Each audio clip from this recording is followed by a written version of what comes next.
like to call this meeting of the Board of Education to order. Chris, could you call the roll, please? Mrs. Detzel? Here. Mr. Engel? Here. Mr. Yoshimura? Here. Mr. Gilbert? Here. Mr. Detzel? Here. Would you all please join me in the Pledge of Allegiance?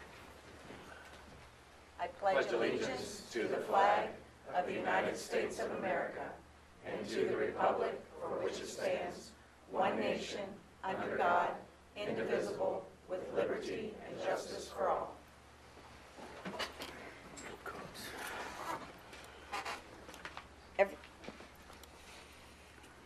Everyone's received a copy of the regular meeting minutes from April 9th.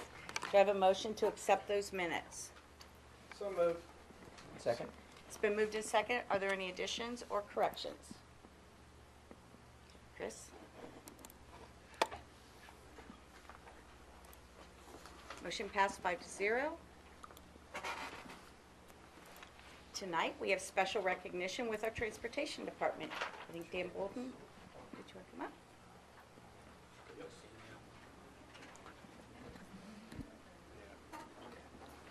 Thank you. I'm Dan Bolton. This is George Manager. George is our coordinator.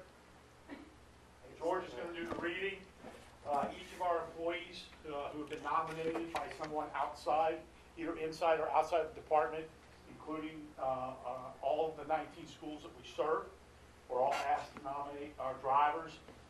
George will read those. Each one of the drivers will receive as appreciation a $10 gift card to Tags, which is a local restaurant owned by a Korean graduate, and a menu if they've never been there. That way they can cruise before they go.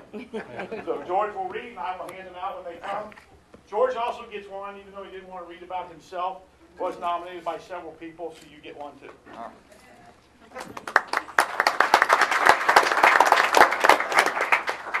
Okay, first and foremost, let me introduce myself. I'm George Maringer, Transportation Coordinator. We thank you for the opportunity to recognize our employees in front of you tonight. The staff members from Transportation here tonight to be recognized were nominated by their fellow employees. Not only was the Transportation staff asked to nominate a deserving employee, but each of the schools we serve, both public and private, were asked as well. Tonight we are proud to recognize these staff members. They felt deserving of some recognition, and a big thank you. First is Christina King, Transportation Secretary. She was nominated by Isaac Fears, who said, "I would like to recognize Christina King as an outstanding employee in the Transportation Department. Christina has greeted me with a happy tone in her voice whenever I call. She goes the extra mile to help me and to resolve any issues I may have when trying to set up bus riders for our students." Christina was also nominated by Janetta Atkins, who said, "She is always very helpful and very friendly whenever I call. She is always willing to help and goes out of her way. She is also very friendly no matter how crazy busy it is over there." She was also nominated by Elaine Schumacher, who stated, "Since working here at Northwest High School in the Career Center, I have had quite a lot of dealings with transportation. One person who really stands out in my mind is Christina King. Christina always answers the phone pleasantly and will do anything within her power to find the answer to any question I may have. She never makes me feel like she's too busy or has other things on her plate that have to be taken care of prior to my request. Christina makes it a pleasure and not a chore to call transportation."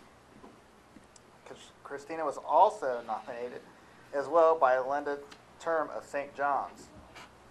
"I've worked with Christina in the office for several years. She has always been very helpful and great to work with. She was a trooper last August when they were very short-staffed.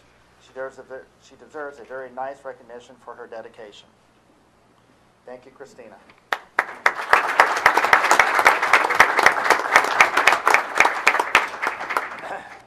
Next, we have Ernie Murray, bus driver, who was nominated for recognition by Katie Bloom from St. John's, who said, "I believe Ernie, bus 56, deserves a huge recognition.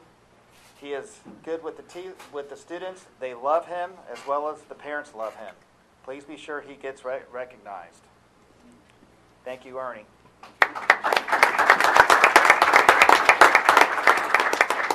Next is Bobby Leimbach. I said that right. Bus driver. He was nominated by Coleraine High School special needs teacher Sherry Woolridge, who said, I would like to recommend Bobby, who drives bus 103 to Coleraine High School. The students are always talking about him and how nice he is. He is really great with the students. Thank you, Bobby.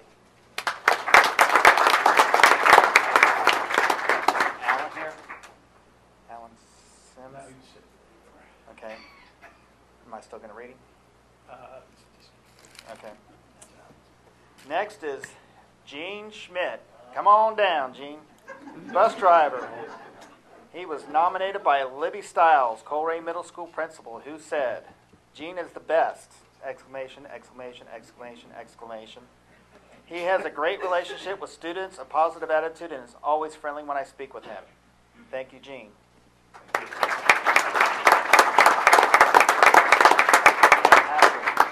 here. Pam Hatchell.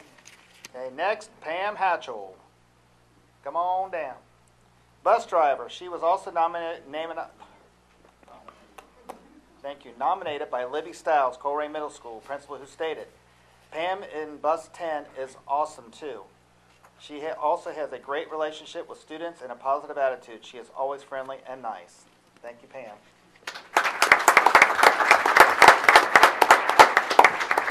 Next, Carolyn Montgomery. Bus driver who was nominated by Ann Brewer, Dean of Students at Coleraine Elementary School, who said about Carolyn, This is my first year at Coleraine Elementary. Since the beginning of the year, Carolyn has been very helpful. She communicates with me about any bus changes, late buses, and is a leader among drivers. She always has a smile on her face and greets me by name. Carolyn is more than deserving of this recognition for her leadership. I can help attitude and positive demeanor. She works so hard to keep our students safe every day. Thank you, Carolyn.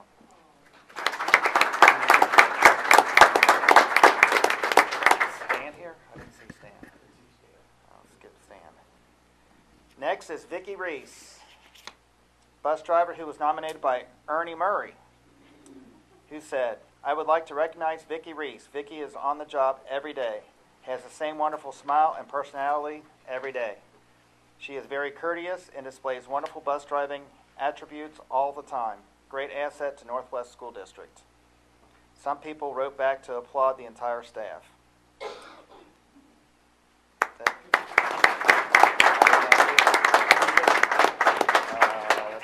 Karen, so I'm done? Read the rest. Oh. Some people wrote back to applaud the entire staff. Diane Beard of St. Ives wrote to us the following. I have had the pleasure of working with the drivers and office staff and have found them all to be extremely pleasant and easy to work with. They are all outstanding. Karen Labe of St. Bernard's stated, I have to say that I was super impressed with your whole staff this year. With everything that Transportation Department dealt with at the beginning of the year, they did a great job with trying their best to handle our questions and concerns in an efficient manner as possible. They were overwhelmed and handled one item at a time with as much grace as was feasibly considering all they had to deal with. They did not get short with us, but simply did their job. They all deserve the utmost respect and as many pats on the back as they can get. Christina King was especially helpful to me through all of this and in everything she has helped me with this year. She listens to any questions or concerns I have and either takes care of them explicitly or gets them to the person that can take care of the issue. Her follow-up is also very much appreciated.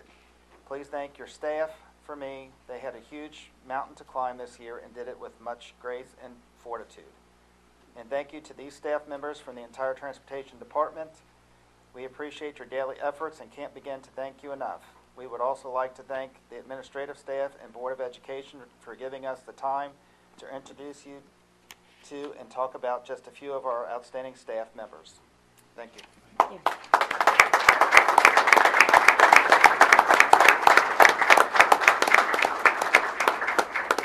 I would like to congratulate all of you. I think it's wonderful, especially that our parochial and private schools took the time to acknowledge all the work and dedication of all of you. So again, congratulations. Did you want a picture?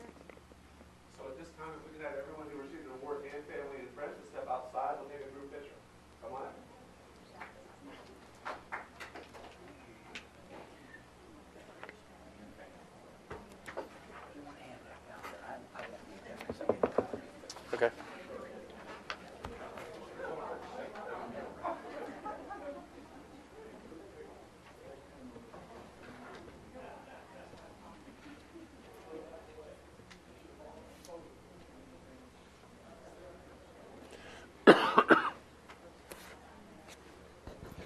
Okay, at this time, we have our diversity team report. Dr. Crystal Materney, Monique Johnson, if you'd like to come up.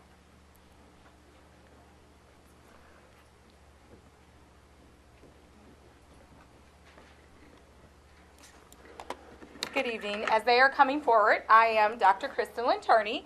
I have facilitated the Diversity Committee, and it is my pleasure to present our pillars and goals along with corresponding action steps. So I want to just talk very briefly about our participants. We have been meeting since mid-January. We had a couple snow days in there as well, but we've been meeting evenings since mid-January. They have been very dedicated, very passionate about pursuing diversity in our district and making sure that we are meeting the needs of our growing and diverse population. So these individuals will speak to you this evening, and we also have some diversity committee members in our audience, and I would like for them to stand and be recognized as well. Thank you. Thank you. And we have several others who could not be here this evening, but again, they wanted to send their ongoing support for this effort. So at this time, Dr. Johnson will come and speak to you a little bit about our process, and then you will hear from our parents, teachers, and community members regarding each pillar that we've come up with that we want to share with you this evening. Good evening. Again, I'm Dr. Monique Johnson, and I've been working with Northwest, I guess, since the spring, late spring, early or late summer, I don't know, somewhere around there. But I've enjoyed it. It's all been great. So I wanted to talk with you briefly about the process that we're using to create the Diversity and Inclusion Strategic Plan. And there are roughly 7 steps, and I won't go into extensive detail, but the first part of the process was to identify the stakeholders and key leadership, and that's many individuals that are in here, superintendent and so on and so forth, as well as parents, teachers, staff members. So those are the key stakeholders, and so we'll hear from some of them tonight as well. But I think we've done that here as far as identify who those individuals are, who the key players are, who are passionate individuals about taking some steps forward. The second piece is the assessment.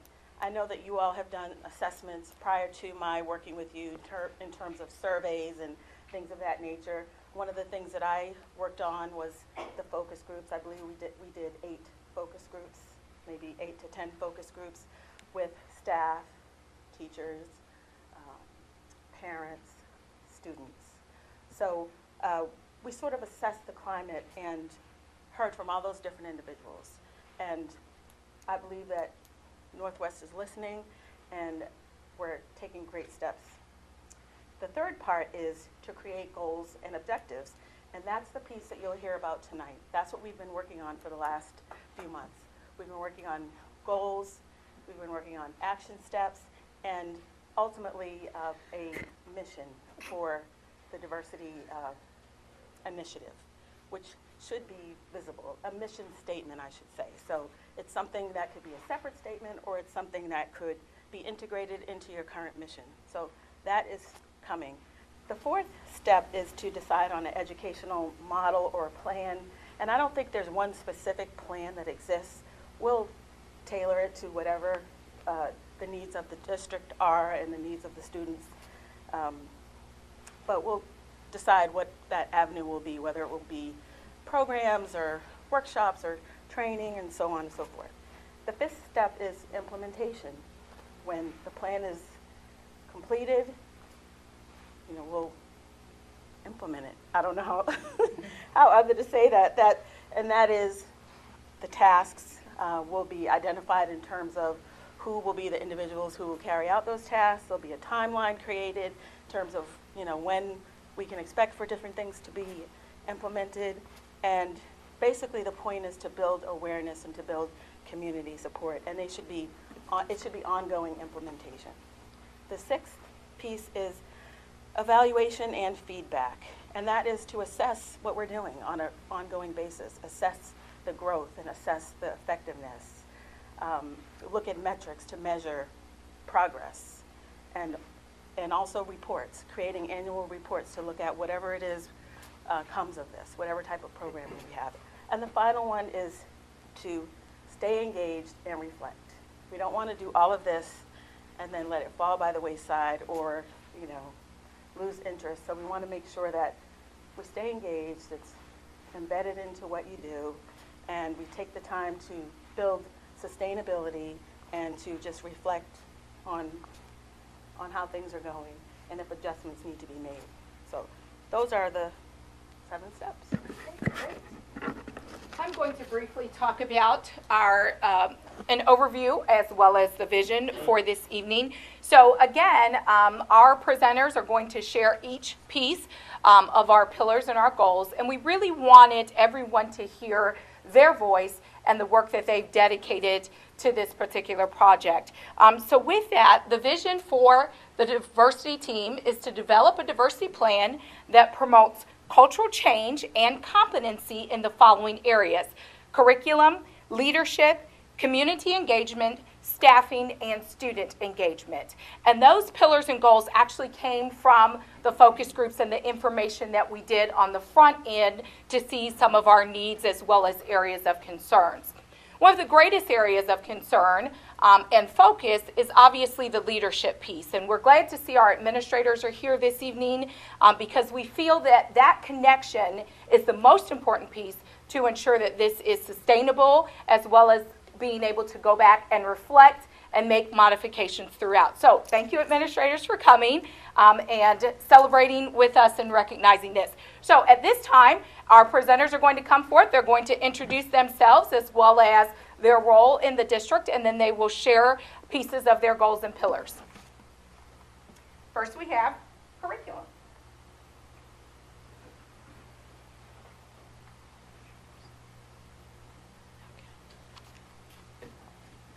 Hi, everybody. My name is Monica Bowles. I have a daughter at Welch Elementary School.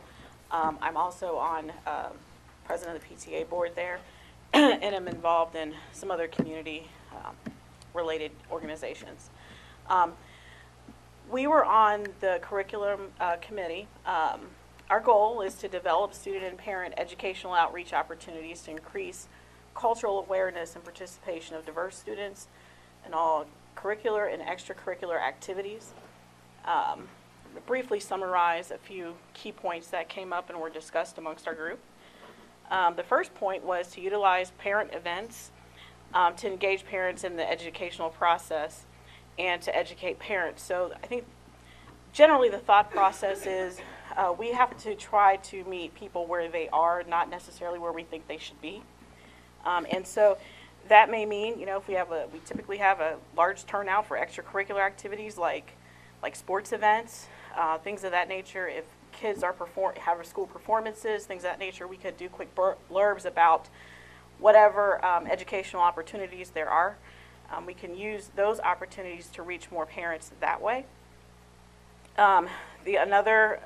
To kind of partner with that, we utilize creative strategies to encourage more people to attend. So, you know, bribe folks with food, little small things like that tend to get people to come out more.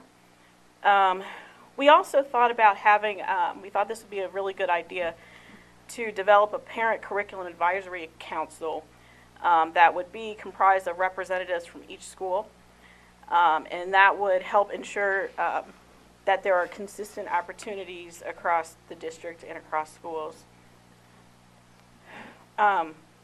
We also thought about opportunities and ways to have outside school hours for tutoring.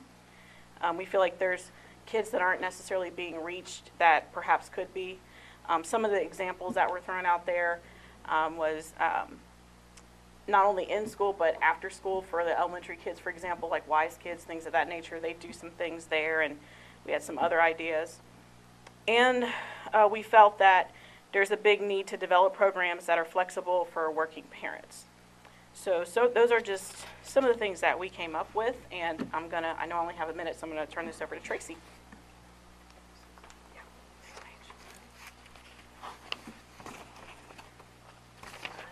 My name is Tracy Miller. I'm also a parent in the district. I have a junior at Coleman High School and a 6th grader at White Oak Middle. And I've been very active in the district with volunteering my time, and I'm also the current treasurer for the Coleman Boosters. So the other two focus areas were curriculum and culture. So for curriculum, we want to focus on 4 things. We want to make sure that we can develop more course offerings for students in the areas of STEM, so science, technology, engineering, and math, across all grade levels. So we see, you know, the cool thing about being in this group was we got to talk with other parents across other schools, and we would see that, oh, well, things going on in White Oak, it doesn't seem like the same thing going on at Colerain and the different high schools. So definitely want to make sure that we are developing and offering more courses to our students, as well as being consistent across the district. Secondly, we want to develop communication strategies and review the process that we can target diverse groups of students and parents to basically promote enrollment in the College Credit Plus, in the advanced classes, and the STEM courses in the arts. We want to evaluate the success of the diverse students in those upper level courses and fine art courses. And we want to make sure that we continue to have those structures in place to facilitate continued access to those courses. And we definitely want to make sure that as part of the curriculum group that we want to provide administrators with the professional development to develop those skills set aside and to have the emotional sensitivity to address, mediate, and work through challenging situations, as well as to help recognize implicit bias. And then our third area was culture. We want to provide a variety of professional development activities to facilitate cultural awareness across our students and staff. So we know there's varying degrees of this cultural awareness in our schools. We want to make sure that, again, we have a consistency across the schools and that it's available for all of our students and our staff.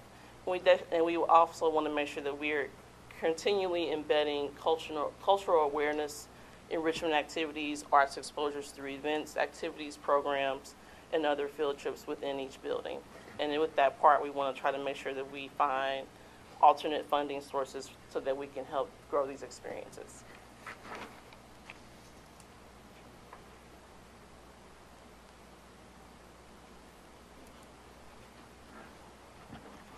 Good evening.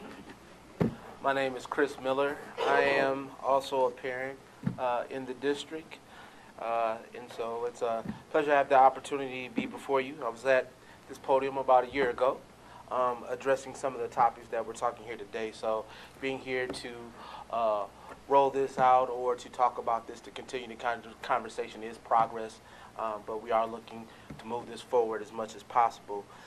In our subcommittee leadership, it's important that there are many types of leadership, and with dealing with this topic, it's important to have a conscious and ethical leadership to confront the issues of diversity within our district.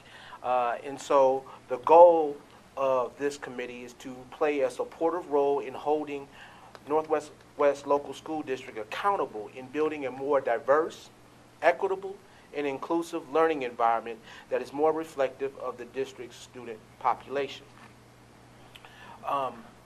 And so some of the actual action items that we talked about, one of them are, first is thoroughly review and endorse a comprehensive diversity and equity and inclusion plan while assessing the scope, measurable outcomes, and rationales. What's very important about this is to set timelines and identify resources needed and confirm those very things. And every initiative needs time and money. So although we might have these ideas of what we want to execute, we must also be conscious of time and money and making sure that leadership, those placed in this particular committee, understands that. Identifying immediate priorities and growth opportunities with diversity-related policy issues such as strategic goals, professional development, curriculum, resource materials, and community engagement. A greater level of transparency is needed, as well as genuine cooperation and a sense of urgency and required to meet the needs of this initiative. And I will provide an example. At my place of employment, actually about 2 weeks ago, we had a film screening that dealt with lynching. We had educators from Liberty Junior High School come down to actually view the actual film. Those educators took it upon themselves to be leaders and they organized a diversity book club. And they came down to view the film because of what happened in that school district about the comments to the child about lynching. But I think that is a strong example of seeing leadership on different levels of them taking the initiative. And so we want to reinforce and have more of that within our district as well. The third is structure a sustainable committee comprised of students from the superintendent advisory team, teachers, district level administrators, building level administrators, and parents to develop and execute a strategy to fulfill the diversity and equity inclusion plan. Change needs to take place on all levels within the district. And so I won't, for time's sake, I won't go into more, but I will share this with you. Some of the things that I've taken as far as to really ask the educators that I know that live in this area. And we must have the uncomfortable conversation when it comes to our issues with diversity and race. And I'll give you an example. We have an educator, one that I know of, that lives in the district, who has 2 children who live in the district. But that educator teaches outside of the district, and her children attend school outside of the district. And so I see that as an alarming storyline to where we should want to have that educator who lives within the district to teach in the district and to have those students attend the school. We would want that to be the desire. So it takes leadership. Thank you.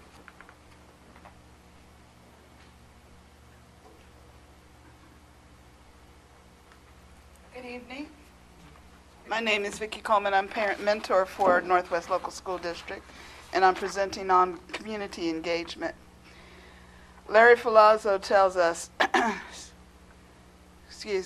tells us that a school or a school district that is striving for family involvement often leads with its mouth, identifying its projects, its needs, and its goals, and then telling the parents how they can contribute. But a school that is striving for pure parent engagement, on the other hand, tends to lead with its ears because it's listening to what parents think, what they dream, and what they worry about. So then the goal of family engagement is not to serve clients, but to gain partners. And so as we did our work with the Diversity Committee, our first goal was to engage parents and the community on the policies, procedures, and practices of Northwest Local School District regarding its diversity and inclusion plans, and have them indicate what they feel needs to be changed in an effort to become a more equitable and culturally responsive district. And we're going to do that by a parent survey, and then after we've retrieved and disaggregated the data, we're going to then recruit parents and community members to become an action team, as Epstein teaches us in her results on parent engagement. We have a time frame for that, but we'll go on. Goal 2 is to survey parents, then to assess their individual cultural knowledge and start community conversations. We know that in these days and times we're talking past each other, not to each other, not with each other. So we want to start some community conversations, and there are some self-assessment questionnaires on diversity, both for staff and for parents, to start thinking about what are my true attitudes about diversity and what do I need to change. And I suggested also that there's a website called Teaching Tolerance that would be an excellent resource to help us in the community with that, so we don't have to redevelop the wheel. Goal 3 is to develop, coordinate, and execute a back-to-school and new family welcome at each community school building. And this is especially important for the hardest to reach communities. And that we should continue the annual school health fair that's been done with the physicals, dentals, and haircuts. And the new family welcome, as I said, would be a different thing done at each individual site. And in order to accomplish that, what we hope to do is to increase the promotion of district activities and then maintain momentum by using community resources such as Waycross, radio, TV, the district social media, and then to find ways to get hard copies for those families that do not have social media or technology in their homes. And all of these things will help us to integrate ourselves better into the community instead of making the community come to us, to show them that we care. Thank you.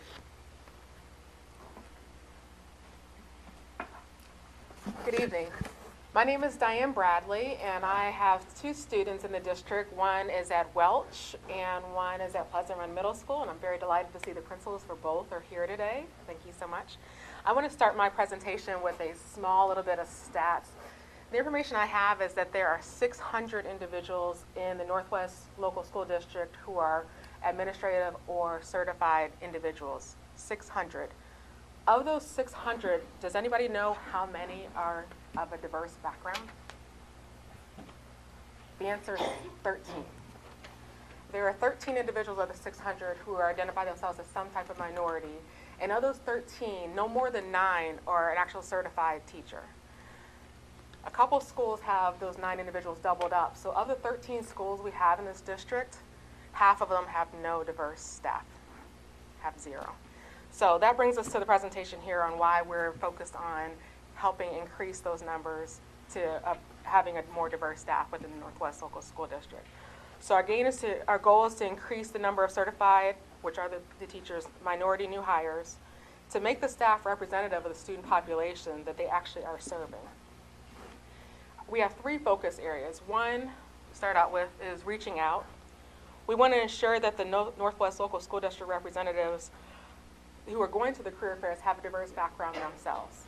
It's more comfortable for an individual or representative who has a diverse background to speak to someone else who looks like them. So if we have the representatives who are going to the career fairs who also have diverse backgrounds, and this is not just the staff, I said myself included have volunteered as a parent to go to these types of career fairs, and there are others as well.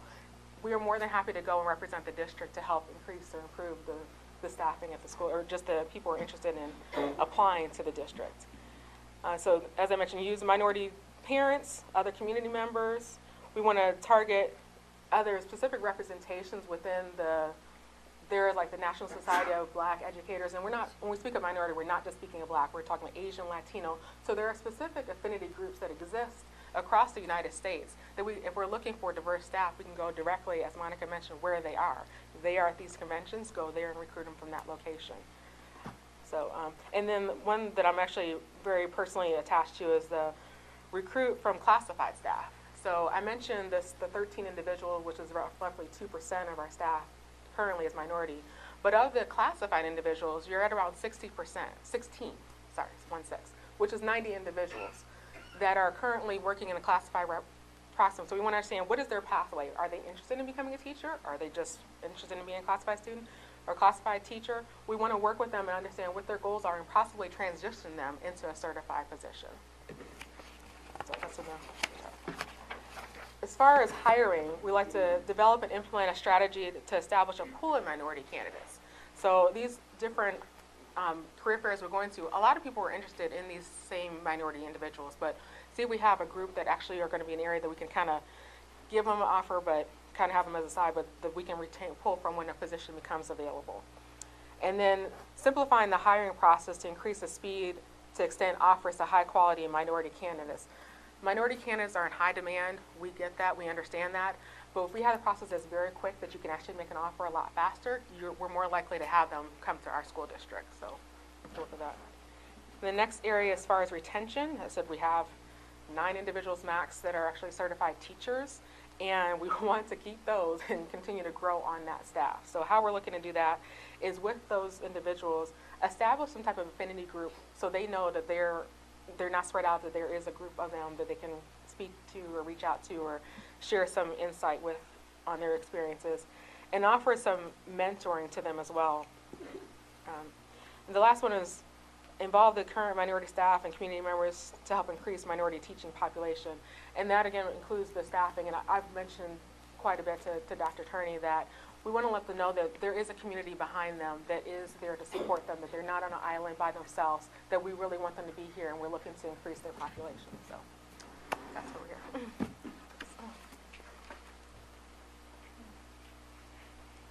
Hi, I'm Kerry Martini, and I am a teacher in the district. I'm also a graduate of the district and a stepmom to 3 young men who've worked their way through our schools. I was on the Student Engagement Committee. Of course, that is very special to me, being with the students every day. And our goal was to create an inclusive environment that honors, embraces, and celebrates the diversity of the students in our schools and communities and the families in our communities. Our action steps, first and foremost, were to update all public materials to reflect the district's stance on embracing and respecting diversity. The idea here is that if we put it into words, we could put it into practice. And so if it is written down, then it becomes part of our everyday operating standard. We wanted to create a student committee to generate ideas to promote monthly discussions or activities that promote and celebrate culture and diversity throughout the school year. The wonderful part of this piece is that the students would actually become the teachers in our schools, and they are, of course, the ones who are most familiar with their culture, and it would be really wonderful to see them teaching their peers about their differences, their diversity, in an effort to see just really how similar we are and how we can celebrate each other. There has to be ongoing district-wide training for all employees on cultural sensitivity and proficiency, and I know that this was mentioned earlier in the presentation, but again, it can't be a one and done. It has to be something that we revisit multiple times throughout the school year and in the years to come, so that it is always present in our minds. We talked about developing a concern box to be placed in schools for students and staff to anonymously voice their concerns about diversity and inclusion. And while that seems very old school in our technological world, the thing is that some people are not comfortable coming up and speaking and being a face, but they still deserve to have a voice. And so we wanted to give them the opportunity to still express their concerns. And then we have to track disciplinary incidents for minority students to identify trends and solutions. There's a lot of statistical data out there that shows that things are not being administered in an equal and fair manner. And so we want to first establish what is fair, obviously, and make sure that things that are, being done for one student are being done for every other student in the building. So we wanted to be able to look at that data.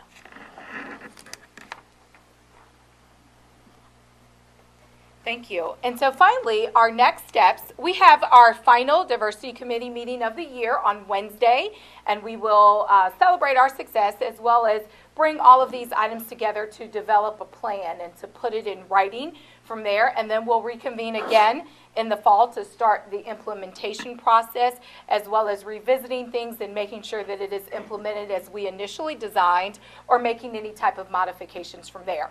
So this concludes our presentation, and our committee members wish to take a picture, and we would like Mr. Gehring to go out with us, and then they would like to leave because some of them have been in testing all day and things like that, so I said fine. So this concludes our presentation. If there are any questions, of course, I'll stick around, and Dr. Johnson will be here as well. I just want to take a moment to thank all of you for, I know this is a lot of work, but it's very important. And we appreciate you taking the time today to come and update us, and we look forward to continue to work together to work on a lot of these key issues. And you definitely sneak out as soon as he takes your picture. Hi, I want to ask you, when you go to these teacher fairs where they're seeking employment, isn't it very difficult for you guys to try to get teachers in the Northwest that are minorities?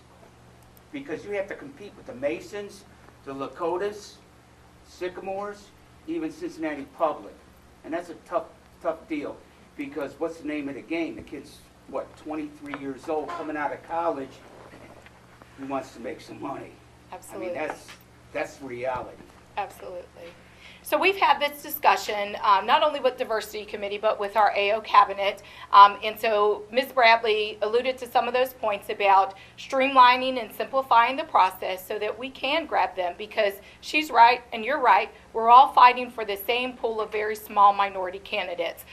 So we hope that our mentorship program, in welcoming them and knowing that they have the support from minorities and non-minorities on our cultural competency, our goals, and our mission, we hope those things will draw them in. So we're working harder to get more minority staff members here, and once we get them, then we're going to work to keep them. We also talked, Joe, about the possibility of starting our own teacher academy. We now have schools where the elementary is connected or close to the middle school, so maybe even the middle school level. But at one time we went through Butler Tech. They no longer want to put a program in for that because of the cost. But we could start our own teacher academy where we could recruit these kids in 7th and 8th grade, work through our system, and try to keep our own. I mean, there's several principals out here who can tell you students who have gone through our high schools and they come back in their age and like, well, why didn't you just go back to school a couple more years, or what do we need to do? So the great tie-in here is Chrysalin is our tie-in for Ashland Credit. We could also work with other universities, start these recruitment academies, help them apply, help them get monies to assist with their education, meanwhile having them work their way through our district or do anything we can. So if we can start from our grassroots here, and then the ideals they have about seeing another African American across the table from it, it makes a big difference.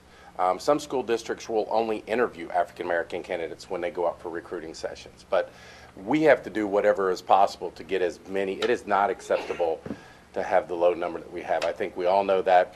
And the great thing is I know Mr. Miller, Mrs. Miller, and all these folks, they will push till we get this. And I've told him to push, and no is not an answer. So I've told them they have your support on this. It is a direction we need to go, and we will assist in any way we can to get this moving forward.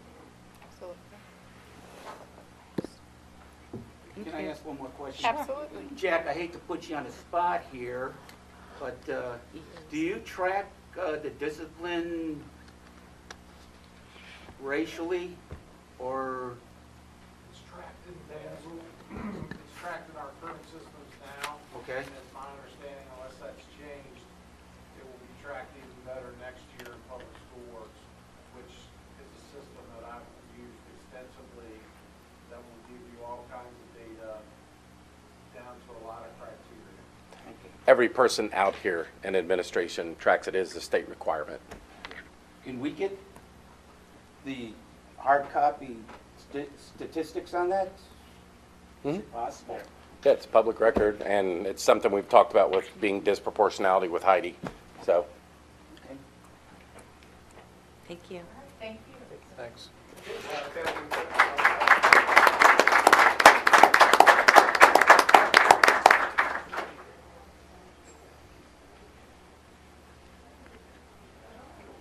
I know the administrators are in the middle of concert season and everything else, so I told them as soon as this was over, unless they wanted to hear the business section, they were free to go also. Trey, you got off without anybody wishing you happy birthday the other night, so happy belated birthday. Thank you very much. Thanks again for your time.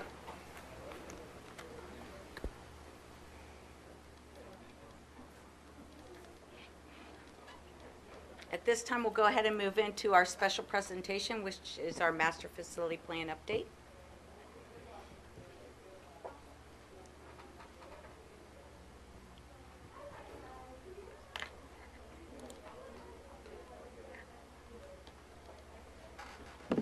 Good evening.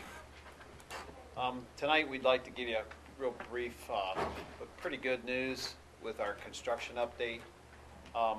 It's been a good couple weeks. We've done a lot of, as the team, when I say team, I mean the district administration, Amy, Chris, I got too many Chris's on our team, SHP, Todd, and the, last week we had a really good FAC meeting, but really, tonight's update is, I don't know, I like to be the bearer of good news all the time, so we're going to give a quick, so the agendas are typical.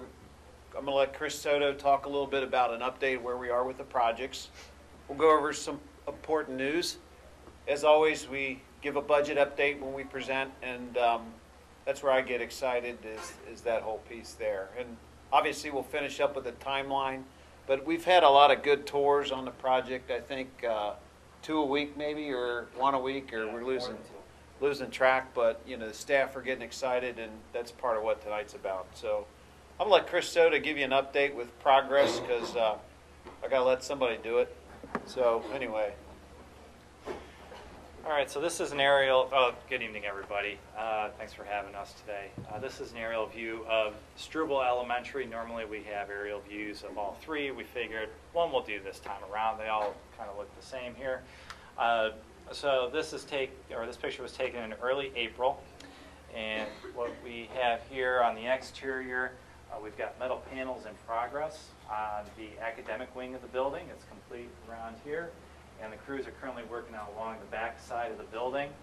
Brick veneer is complete throughout the entire building. We built a mechanical yard off on the far side towards the houses. And thankfully now that the weather has broken somewhat, we've started the site finishes. So we started building the site retaining walls along here. And what really strikes me about this photo, in that just a couple months' time, actually about a month, we're going to start demolishing existing Struble Elementary.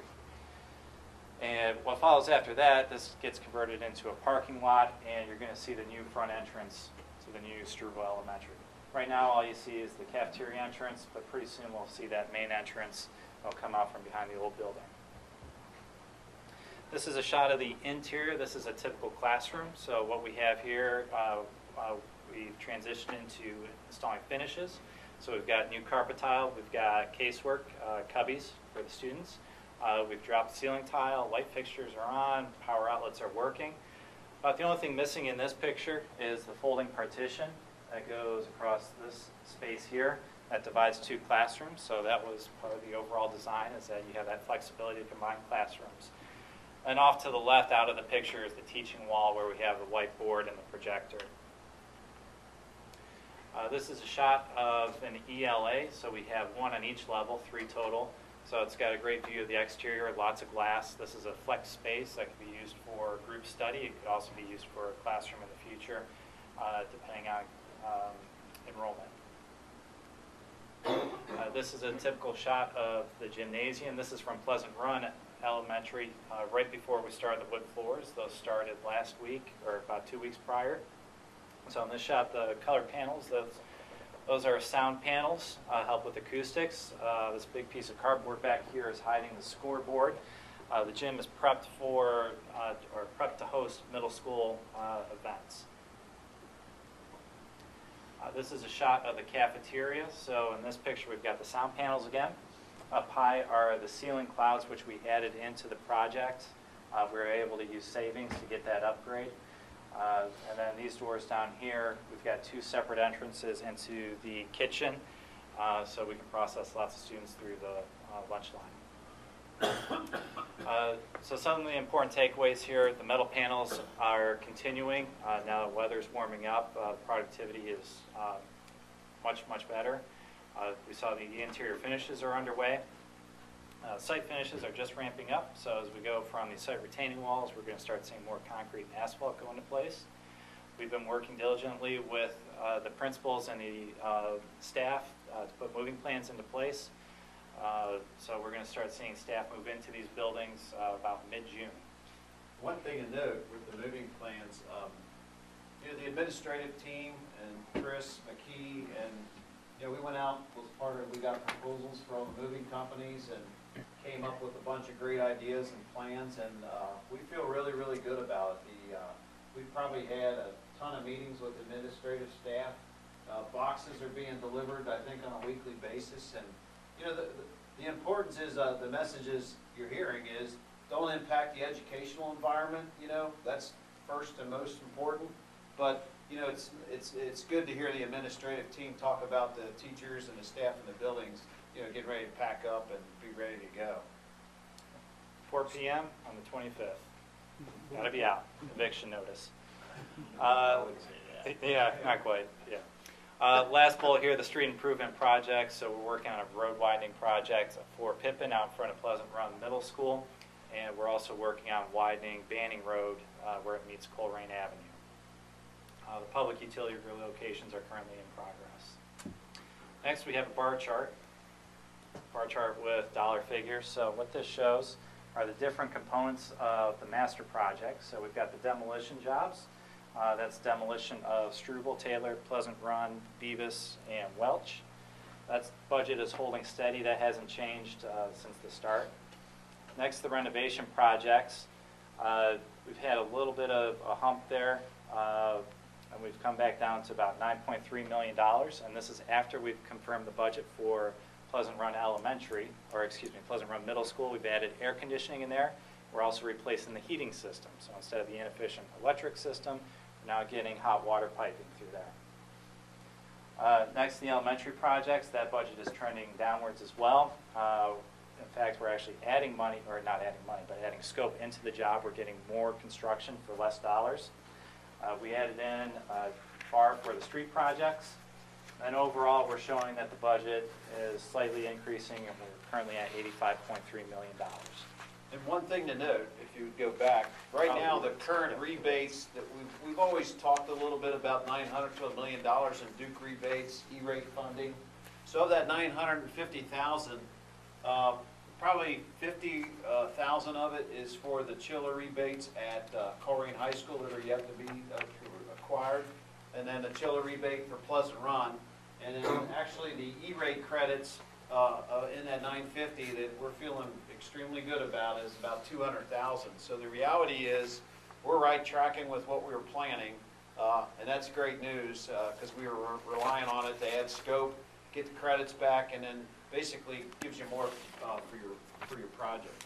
One good thing though, to Chris's note, right now, his diligence, working on the budget and costing with all our subs is, we're still sitting at about $1.2 million in design build contingency that's remaining in the project. So at the end of the day, what will that number be? When we reduce it at the end, bring it back into the project after Chris works us over for a few days and on return of contingency, that we're feeling really excited about that. One of the important things we sort of wanted to talk about in the budget was all along we've had a lot of meetings that over the last year or so, but what are the upgrades that we've put into the project and come up with a strategy to pay for the upgrades, and because you only got one shot on the 3 elementaries to build it right. Well, way back when we approached the larger gyms, the community support for the taxpayers and that are supported the district. So the PRM gym actually has the bleachers, but all 3 of them have large middle school sized gyms with wood athletic flooring. Flooring upgrades, back I want to say in December of last year, we presented the, actually December of, last year, we're talking about the flooring upgrades. So included upgrades for rubber flooring and the kinetics carpet tile that you saw in the classrooms, because we didn't want the little kids that were going to be sitting on the floor have to deal with teacher rugs, bringing them in. So from an educational point of view. To Chris's note, I can't remember how many buildings the administrative team toured looking at flooring, but the life cycle cost on the rubber and the flooring upgrades for the kinetics, I think it had a payback of like 5 or 6 years for the upgrade. High efficiency HVAC systems in all the classrooms in the new elementaries. We got these chilled beams that are really quiet. You don't hear the noise blowing, so it supports the education. But the payback for those, the upgrades in that piece was probably 10 years or less if I remember going back. One really nice thing is the learning courtyards are in. For those of you who have been out and toured through the jobs, you see the courtyards right there in the middle. They got the logs harvested from the site. There's benches. It's really not just a concrete. I think the word, when we went to another neighboring district, we looked at their courtyards and everything was concrete, and it was like, it just didn't feel like an educational space. And the other alternates are the interior brick you see, the dining room cloud ceilings. This would have been the look of the ceiling in the cafeteria. To go in there and have the clouds in there just sort of opens it up. Todd's VIP seating, and then of course the famous slide at the media center. Other upgrades to include, so Coleraine Elementary, Coleraine Middle School, we've talked about it a long time ago. That was almost like 2 summers ago. Got temporary air conditioning in those. White Oak Middle School AC, Coleraine High School, where we just, last board meeting, or 2 board meetings ago, we approved the air conditioning in the remaining classrooms of the Coleraine High School. Today tonight we're going to approve the Pleasant Run Middle School AC, but you know that building was existing electric heat. So, you know, if you're thinking about sticking money into one of your facilities, Chris had a great idea. He said, you know, we were sort of trying to time it in the budget. We wanted to buy the new hot water heat in the building, but Chris said we were brainstorming one day. He says, hey, why can't we bid it as an alternate to put the hot water in? We did it. We fell within budget, and what a great process working through the team. And of course, Beavis demolition is included in the project. So all that's within the budget. We're trending down, and we got about $1.2 million in contingency. One thing to note is I think there's also a resolution tonight for OFCC on the Coleraine High School air conditioning project. We had a good budget meeting 2 weeks ago with the state, their consultants, and we are really tracking really well on the ELP credits for all the work we've done with the project so far. I'll let Chris talk a little bit about finalizing the timeline. Yeah, so the overall timeline, how we get there. So we're wrapping up finishes over the next month, towards the end of May. Focus is getting the administrative staff started in these buildings in mid-June. So they've got all summer to get settled in and unpacked, ready to open to class on August 21st. At Coleraine High School, we're still working on second shift, so we're not impacting the educational mission there.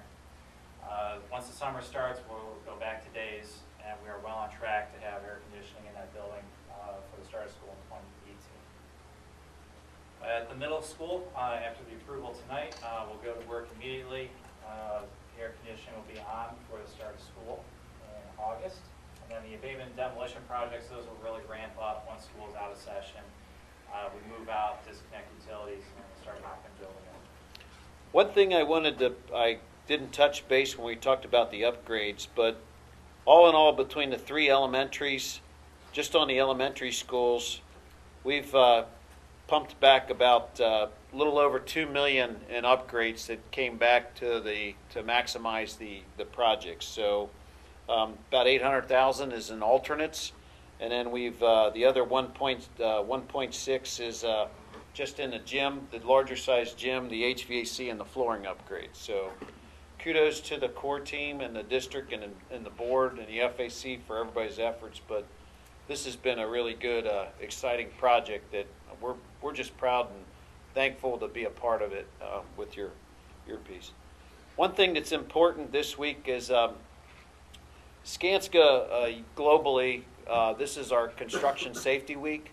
So what we don't do a lot of times is talk about how we get the kids involved in stuff. So I think we're doing, the teams are reading to the kids over on one of the elementary projects. We're reading age-appropriate construction books to the students at Struble on Wednesday and Friday.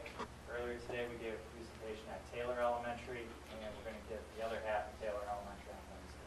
So that's our big focus this week is, it's not that, construction and budgets aren't important, but, making sure workers are safe and the public and the kids are safe is a pretty big, important piece to us. But with that, thank you.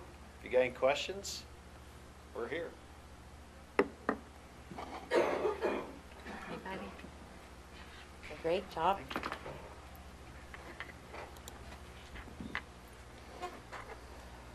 Okay, Joe, do you have a legislative update? Yeah, just a couple of things here. There's a Representative Duffy from Worthington who delivered a blunt assessment of the state's A through F report card system for the school district. I don't know if you guys want to make a comment on that later after I finish this thing. But Duffy said the report card system that gives low letter grades to high-performing districts could be confusing and discourage to people looking to move to Ohio. I did some research on these guys from Worthington, and they're 48th out of the 608 school districts that were polled, 48th of the best places to teach. Their average income is about $25,000 more than Northwest. Their teacher-student ratio is 15-1, which doesn't even compare to ours. All I'm saying is, I think this guy's blowing smoke here, but he wants to propose House Bill 591 to revise the system. If you guys want to make a comment about that. Yeah, there's a big push on the state level to look at the report card system. They think it's very unfair to award an A through an F. When you get to some of these upper districts like Worthington and some of the others, it becomes very difficult for them to maintain an A or a B because they're at a high level to begin with. I think our hope is that they will get rid of the A through F system, because you need to look at everything. You brought up earlier, do we track disproportionality data? Yes, we need to. Do we track GPAs and students and how they're progressing and where they go after high school and how they're doing internally? So there's a lot better things than just an A through F rating, which really doesn't mean a whole lot. Okay, the only other thing I want to bring up is the proposed House Bill 549. It's a guy from, I don't know, he's a representative, to generally require public and charter non-public schools to open for instruction after Labor Day. Well, we've got the air conditioning, so we can start earlier. So, yeah, he says in his final analysis, he says the measure would keep students out of school during some of the hottest days of the year. Adequate teaching and learning are severely inhibited by in this environment. We got air conditioning, we're good. Yeah, the big push, this is funny, this is Kings Island and this is Cedar Point. So they're wanting workers to be able to work through Labor Day, so they have employees, nothing to do with education whatsoever, and the state is not considering moving testing. So they want us to start later, lose 20 to 30 days of instruction prior to testing so they can have jobs. So long way to go on that one. The board controls starting date is all you need to know. It's not something the state can demand. That's it? All right, thanks, Joe. Jim Butler Tech? Yeah, I'd like to bring up Kristen Abedacker. She's got an update on everything going on through Butler Tech. Kristen is the supervisor that handles our district, people that don't know. Good evening. Thanks for having me here to give a quick update. I do want to just start by talking about one of the most important things is where we are in our sophomore recruitment, because in about 2 weeks we're going to be accepting them into our programs, which is super exciting. So across the district we've actually accepted 400 students, 270 from Coleraine High School and 130 from Northwest sophomores that will be incoming juniors in our program. 301 will stay right here in the Northwest District. And as of right now, we have 99 students that will leave to go to one of our off-campus sites. It's very exciting. I'd welcome you to come to our acceptance ceremonies where we celebrate students making the decisions about their future career paths at an early age, which is amazing. Something that I know I didn't do as a student at that age. So, a couple other things. I had a question for you. Yeah. How does that compare to the other school districts that are in the Butler Tech system? That's a great question, Jim. Overall, I would say we are unique here because though we have exactly 301 students that are going to be in a 2-year program at Butler Tech, they're still here on campus. Sure. We're the only satellite that operates like that. At, for example, Lakota or Fairfield or Talawanda, Madison, Middletown, some of our other districts, we're somewhere probably between 10 and 15% of students that go to a Butler Tech campus. As far as students that we serve, we're right around 17,000 students. And that is between our satellite operations that are there at the home schools and then our campus programs as well. Yeah.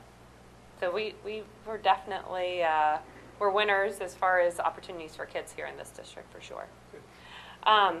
Couple things just in the news this week and in the past couple of weeks. One thing is I've shared a little bit about some of the exciting things that are happening in our machining program. Butler Tech has been awarded a grant from the state. We were able to apply for some matching funds We were able to get about a little over $100,000 in contributions from our business partners just for our one machining program. We also, as a district, contributed close to $100,000, and then we received $200,000 in matching funds from the state. So we're looking to invest quite a bit of money into improving our machining facility here at Colerain Career Center, and we're going to begin that project over the summer. And I handed out to the rest of the board members and everybody a copy of what it's going to look like. So yes. If we can get that, can we get that on the website? Just kind of put that on there, what it's going to look like. Yeah, a lot of this was driven by our partnering companies that employ our students. They want to have the most up-to-date equipment for the kids, and of course, some of the equipment can cost up to $1 million just for one piece of machinery. Not quite there to buy a 5-axis machine for students yet, but we're going to get there for sure. The other thing I just want to share is that our school made national headlines, Colerain with the machining company. It was published in the Wall Street Journal this week. It made the front page. Julian Cornwall, who is a Northwest student who attends the machining program there, pictures of him are in the Wall Street Journal, and I brought just a printed copy. I have the original copy is in Mr. Fox's layout there, but I'll pass that down.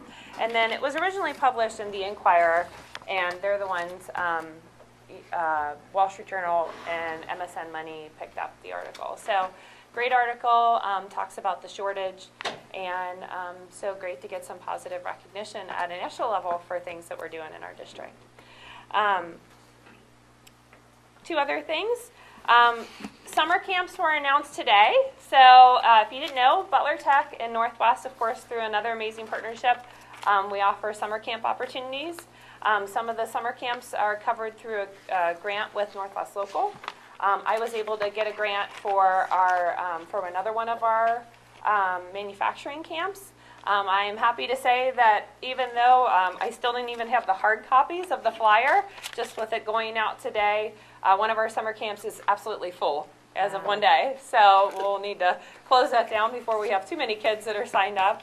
But just awesome that it's growing. Last year was our first year, and now this is the second year. We hope to continue that. It provides enrichment opportunities for the students of the Northwest District, and we want to continue those opportunities outside the regular school year. So I'll pass around this hard copy, but those should be coming out. We're going to distribute hard copies to all of the 5th grade through 8th grade. So at the elementary level and at the middle school level, every student will go home with a hard copy of the summer camp flyer. But it is on the Butler Tech website, and it may be on the Northwest website as well. But we're excited about those opportunities for our students this summer. Couple other things is, I know I mentioned before the CTSOs are the sports of our organization of Butler Tech. It stands for Career Technical Student Organizations. We have students right now from the Northwest District that are currently in Atlanta representing our district. In about 2 weeks, I'll be heading to Dallas, Texas with 100 students from around all of Butler Tech, but quite a few from the Northwest District. We have students that Butler Tech is sending up to Columbus tomorrow for skills competitions, and those are all great opportunities. And I also have 2 students from our financial services program, if they wouldn't mind joining me up here to share a little bit about their experience in their both their program, which is financial services offered at Northwest High School, and they'll be joining me in Dallas in a couple of weeks to represent the district. So Safa Azad and Brennan, I'd like to share a little bit. Okay, well, I'm Safa Azad, and pretty much Butler Tech, by going into high school, I really didn't know what I wanted to do, but going into an intro class and then joining a 2-year program, financial services, I really honed in on business and what I really wanted to do after high school, because before I had no clue what I wanted to do. And Butler Tech has given many opportunities, such as being able to partner up with a credit union, and now I work at a credit union because of joining that 2-year program. So going into college, I'll be able to have work experience working as a teller, and also through BPA, but because Butler Tech let me be able to participate in that CTSO. So that really helped me hone my skills in business and really prepare for the future. And now I'm able to represent Northwest at a state level by being a state officer. So that was a really cool experience for me. And really, Butler Tech has helped me not only prepare one step ahead after high school, but really 2 steps ahead, like after college, what I want to do, and after all that. So yeah, and Brandon, if you want to speak. She touched on a lot of it, but another thing through financial services, we learned all aspects of business pretty much. We started off with an entrepreneurship, a semester of entrepreneurship, which transitioned into a semester of accounting. This year we did some personal finance stuff, and we are currently learning corporate finance stuff. So it's not really just centered around one thing, but the whole business aspect. And through BPA, it has different types of things. There's leadership opportunities. Like she said, she's a state officer. So that was something that I also ran, but I unfortunately did not get it. We had to prepare and give a speech in front of 2,000 students from all around Ohio, BPA, and they chose us. The top 6 were chosen, and we had 2 students from Northwest that were chosen to be representation of the whole state. And also another part of BPA is competitions. We have competitions for all parts of business as well as technical pieces of the real world. So last year I took a test on personal financial management, which is pretty much all aspects of personal finance, and I ended up placing 3rd in the state, and that advanced me to nationals, which was in Orlando last year, and that's an experience I will never forget. I wouldn't have been able to get it without Butler Tech either.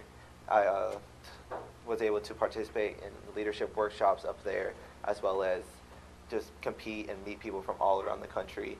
We currently have 25 states in BPA and Puerto Rico, so I got to meet people from all around the United States and Puerto Rico, including Alaska.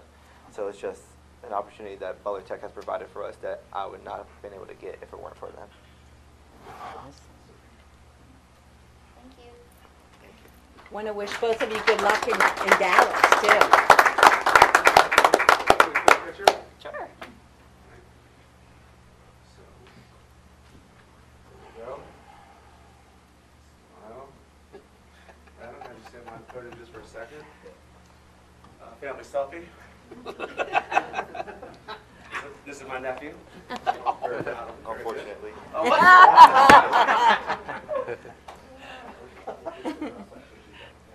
I had no idea that the relation there, but yeah, so we have all kinds of exciting things coming up as we move towards the end of the school year. Of course, we have the senior ceremony for our campus students, and you know, looking forward to more opportunities for the kids here in the district. Thank you. Thanks. Appreciate your updates. It was very exciting to see Julian in the Wall Street Journal. Yes, absolutely. And awesome for 2 students as state officers representing Northwest High School. So great job. And have a safe trip to Texas. Thank you. Thanks, Kristen. Family friend, come on outside for a picture. Okay, now we'll move into reports for employee organizations. Do I have anyone from certificated or licensed? How about report from classified? Any reports from school-related organizations? I have not received any requests for community communication, so we'll move in to fiscal. All right, the first item is a fiscal item. It is financial reports of the treasurer, March 2018. The treasurer and superintendent recommend the Board of Education approve the financial reports as listed. So moved. Second. It's been moved and seconded. Are there any questions regarding the financial reports? Motion passed 5-0. Next item is certificated licensed personnel item. It is certified retirements and resignations. The superintendent recommends the Board of Education approve the certified retirements and resignations as listed. So moved. Second. It's been moved and seconded. Are there any questions regarding certified retirements or resignations?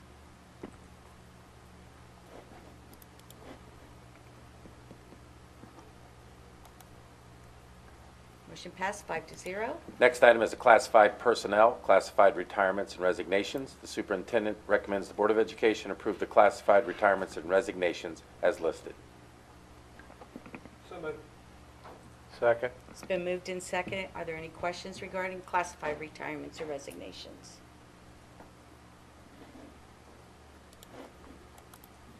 Motion passed 5-0.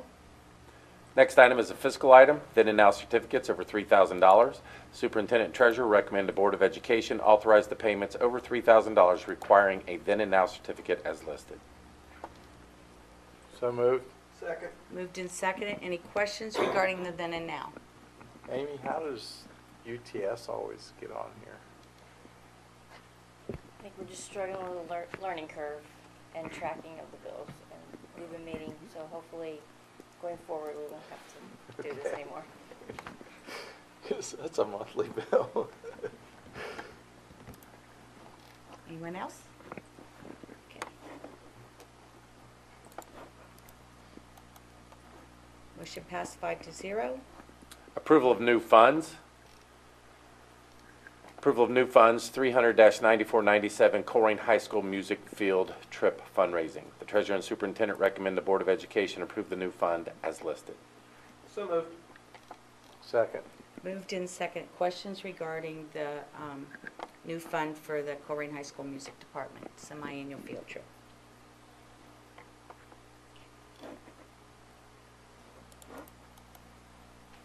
Motion passed 5-0. Next fiscal item is a resolution accepting the amounts and rates as determined by the Budget Commission and authorizing the necessary tax levies and certifying them to the county auditor. So moved. The Superintendent and Treasurer recommend the Board of Education approve the resolution approving the amounts and rates determined by the Budget Commission and authorizing the necessary tax levies and certifying them to the county auditor as listed. So moved again. That was a lengthy one. It's been moved and seconded. Any questions? Okay. Motion passed 5-0. Next item is a general business item, resolution acknowledging the Commission's design phase review comments for the Colerain High School renovation. Superintendent recommends the Board of Education approve the resolution as listed. So moved. Second. It's been moved and seconded. Are there any questions or comments? Motion passed 5-0. The next item is a resolution GMP 2.5 Pleasant Run Middle School mechanical upgrades renovation. Superintendent recommends the Board of Education approve the attached resolution for GMP 2.5, the mechanical upgrades at Pleasant Run Middle School per the attached documents. So moved. Second. It's been moved and seconded. Are there any comments or questions regarding the resolution?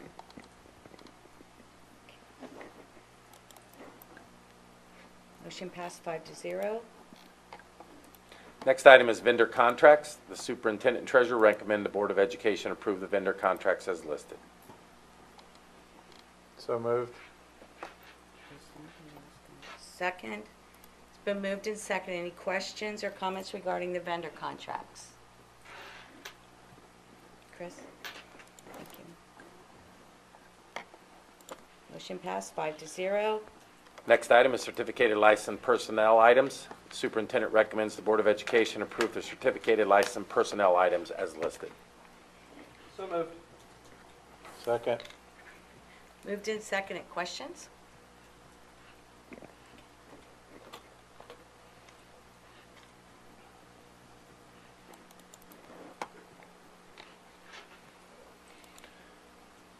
Motion passed 5-0. Next item is classified personnel items. The Superintendent recommends the Board of Education approve the classified personnel items as listed.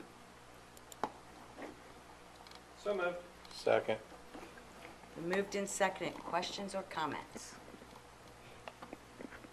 Okay, Chris. Motion passed 5-0. Next item is a miscellaneous item, Neola Board Policy revisions that were provided as information at the last board meeting. The Superintendent recommends the Board of Education approve the revised board policies as listed. So moved. Second. It's been moved and seconded. Any questions regarding the Neola Board Policy revisions?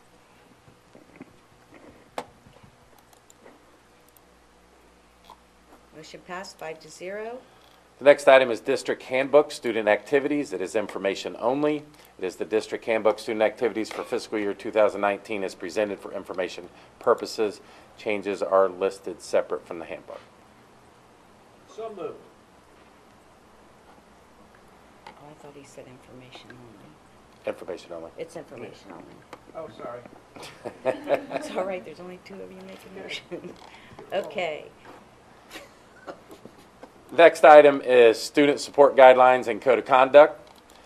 New items considered in the draft. This is a new way to present the services we offer to our families as well as the Code of Conduct governing our student body. Code of Conduct has been revised to be more user-friendly and reduce confusion of escalating mirroring. Attendance information reflects House Bill 410 language. So this is information for you to look over prior to the next board meeting. If you have any questions, let me know and we'll get you further information.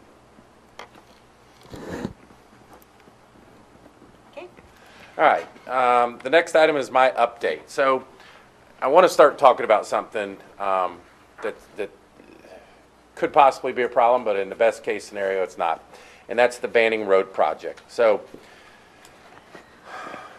Chris and Pete were up here earlier, and they have been very instrumental in pushing the Banning Road project forward. I don't know where we'd be without them. As you remember, last year, we went into an agreement with Colerain Township that the total cost of the project could not be over $700,000. $350 for Colerain Township, $350 for Northwest Local School District. And between getting that agreement, new trustees have came in, and they are currently without an administrator. So as they go through the process of finding a new administrator, we continue to work with Jeff Mills in order to move the project. The first piece of information that we sent in that showed getting land from the Shell station and enlarging that area and moving it around and moving utilities was all well, except that the zoning committee did not pass the Shell station placement of a sign. So we go back to the Colerain Township Zoning Commission in May, and if they turn us down again, we will not be having Banning finished by the time school opens. That in turn will create mass chaos for all parents and drivers, of which I will get the blame. And what I'm trying to talk about now is we have worked as much as we can with Colerain Township, and Jeff is working with us, but we have gone above and beyond with Pete helping when he didn't have to or need to, but he's got the right connections that help get this process moving. So there's 2 pieces. The Banning Road's got to be done because the county said that when you closed John Rose, we didn't close it, the township closed it, that intersection had to have 3 turning lanes. One to go north on Colerain Avenue, one to go south, and one straight across toward Weigel here. We've done our part. We've gotten everything we need to do. We have great relationship with the Shell station owner.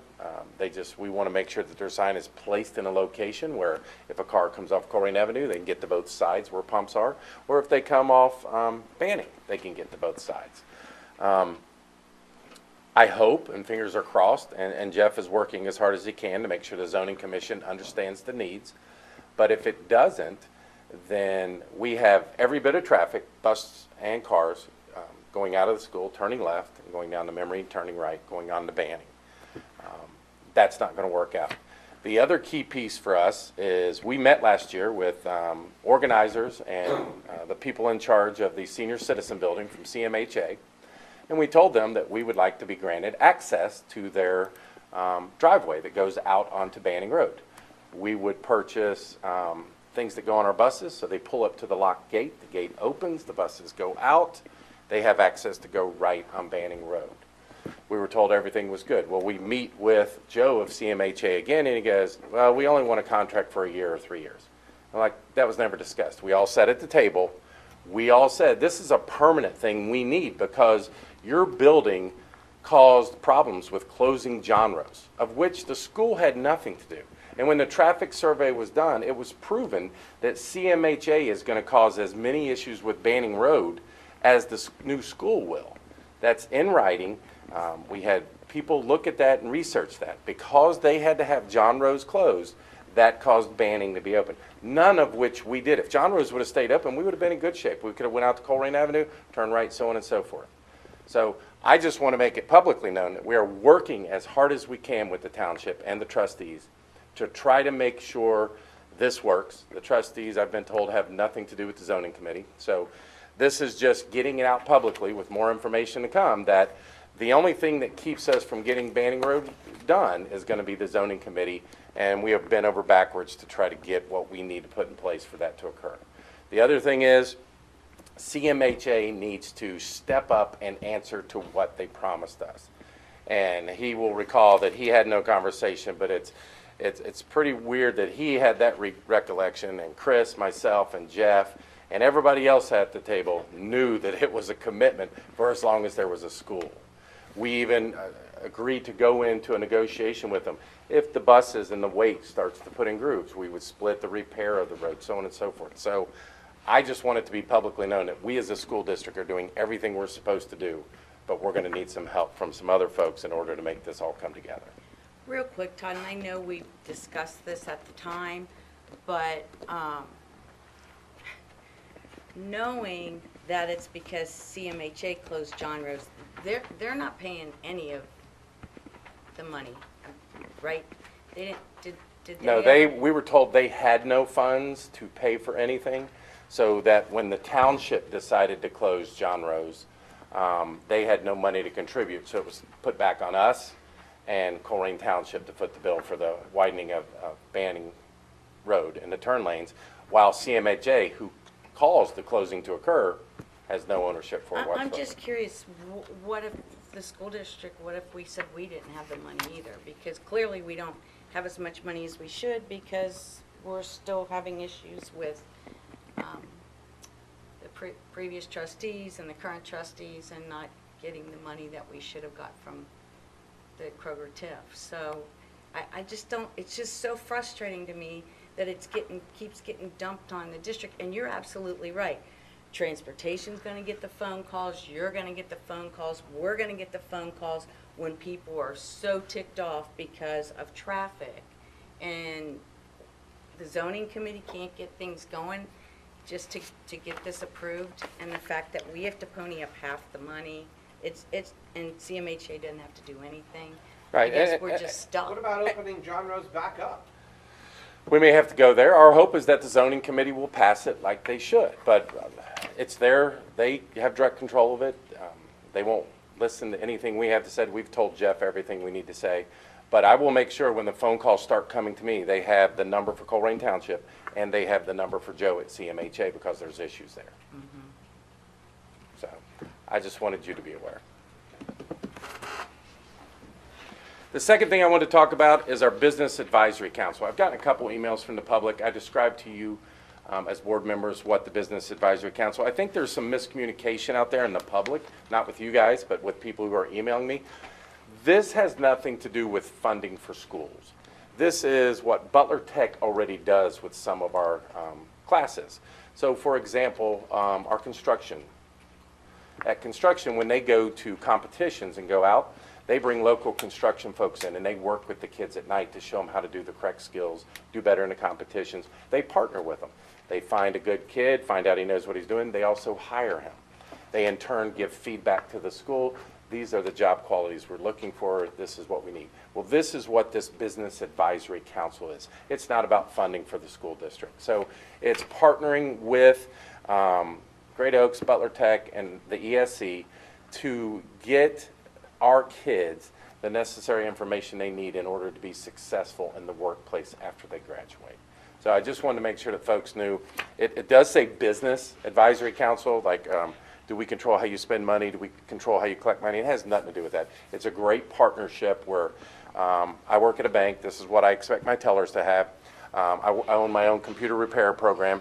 This is what I expect them to have.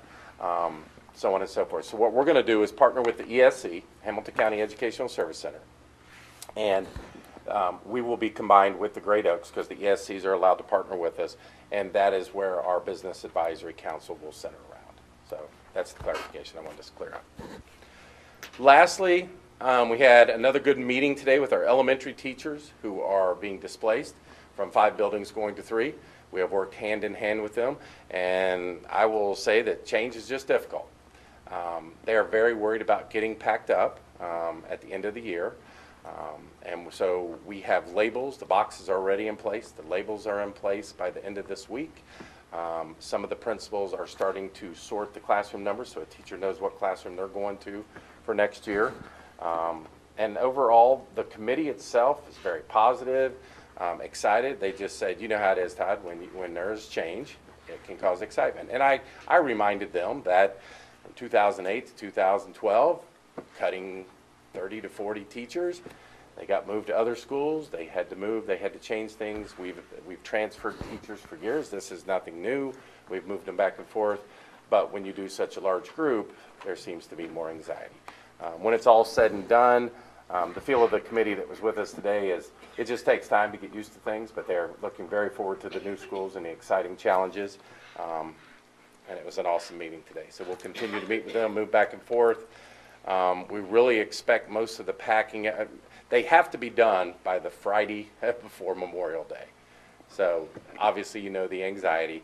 So the principals are going to work with them on different ideas. If they do a field day, can they have some free time to do this, or different types of things just to get everything moving. But overall, it was a very productive meeting and in a good direction.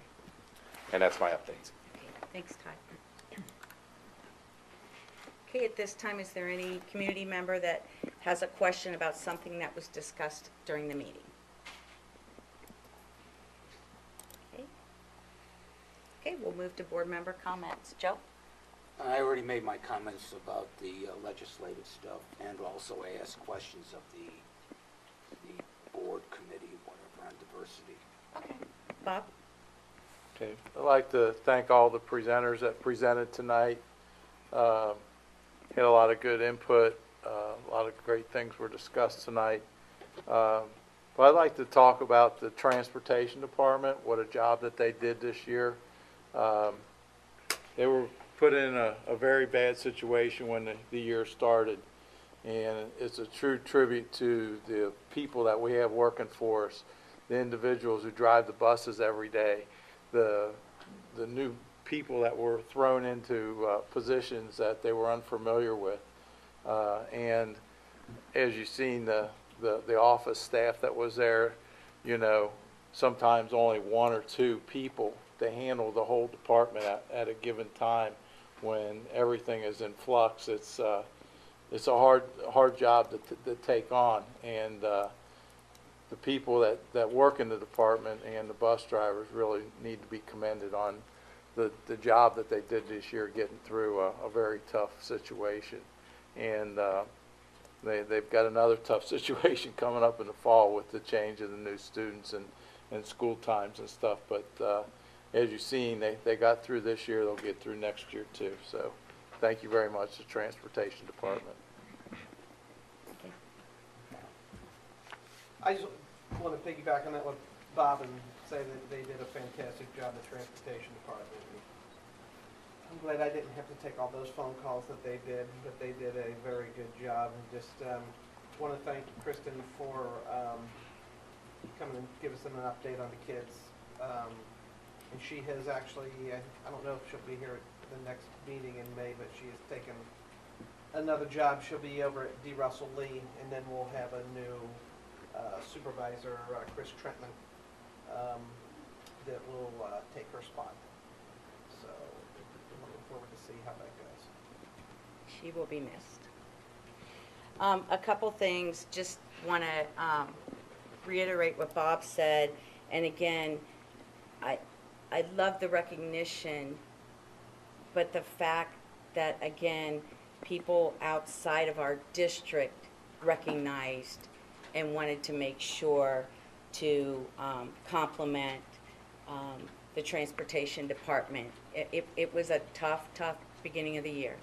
And that was really neat because so many times, you know, we think of these things, but we don't take the time to write it down to thank somebody. Or I'm always good about thinking about a card, but then I don't get it out there. But to know that somebody from St. Ives and somebody from St. John's and somebody from St. James took the time to do that, I thought that was wonderful. So just know that there's hundreds of more people that feel the same way.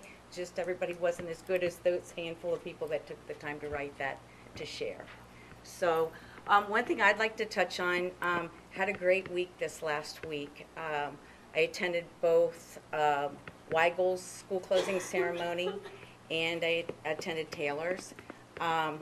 Boy, it was neat.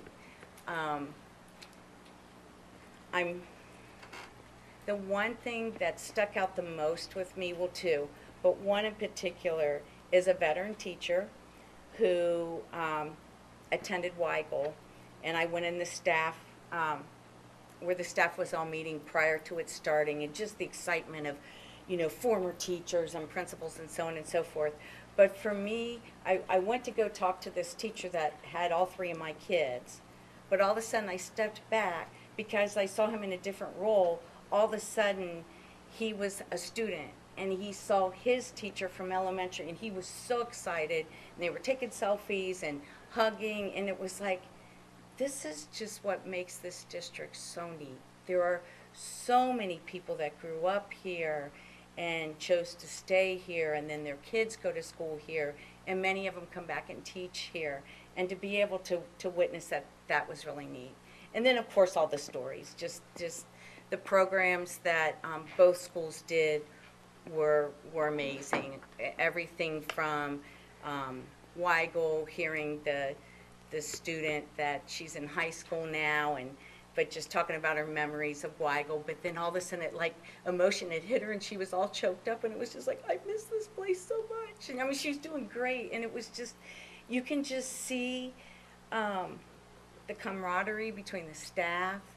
And like I said, I'm looking forward to attending all of them. Of course, Pleasant Run will be near and dear to my heart because I'll be one of those students that was there, and my kids went there as well. But already kind of reached out to some people and know former teachers and staff that are going to be there. And it's just, I just think the district's doing a great job the way they're doing this. To see that many people packed in this parking lot, and the softball field or baseball field was completely covered in cars last week, and it was just really nice program. So I want to compliment and congratulate the committees for both those schools. And I know this week we have Welch, I believe, on Thursday night, and then we have Struble on Friday night, and I know it's going to be just as special. And then the following week we'll have Pleasant Run Elementary. So I want to thank everybody for coming. It looks like the weather actually we are actually starting to get warmer, and maybe going to finally experience some spring here. So with that, I believe I will take a motion to adjourn. So moved. Second. Been moved in second. Okay. Executive session. It wasn't on here. That's why I was hesitating. It's not unless I put it on. We can add it. We could add it. She was out today. Okay. We need a motion to amend the agenda. I have a second. Second. Okay. Should we just take a verbal vote on that? Mrs. Detzel? Aye. Mr. Engel? Aye. Mr. Ushimura? Yes. Mr. Gilbert? Aye. Mr. Detzel? Aye. Okay. And with that, now we'll take a motion to move into executive session. We will not be making any decisions or any voting or anything once we come out. You're more than welcome to stay. We'll just be adjourning once we come out of executive session. So I have a motion on the floor. Do I have a second? Second. Okay. Mrs. Detzel? Aye. Mr. Engel? Aye. We need a reason. Same as the last meeting. To just, Discuss property personnel. I didn't have it in front of me to read the whole long thing to discuss the, Mr. Ushimura? Aye. Mr. Gilbert? Aye. Mr. Detzel? Aye. okay, we'll move into executive session. Thanks, everybody, and get home safely.